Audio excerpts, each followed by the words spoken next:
যোগী আদিত্যনাথের গুরু নরেন্দ্র মোদী তিনি বলেন मैं तो भिखारी हूं झोला लेके चला जाएंगे। তিনি যেন এখানে ব্যবসা করতে এসেছেন।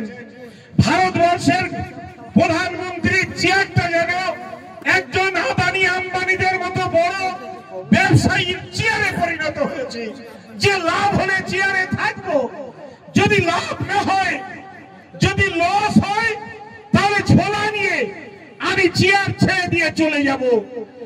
তাকে ভারতবর্ষের প্রধানমন্ত্রীর চেয়ারে বসানো হয়েছে।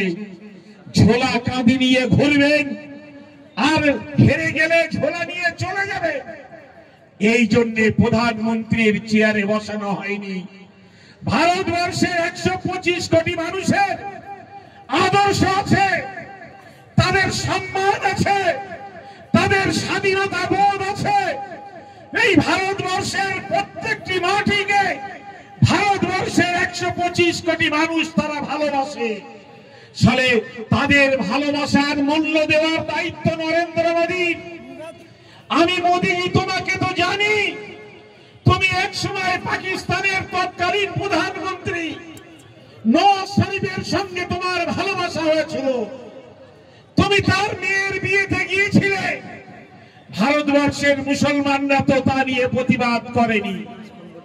আমরা জানি যে কারো প্রতি কারো দুর্বলতা থাকতে পারে, কারো প্রতি কারো ভালোবাসা থাকতে পারে।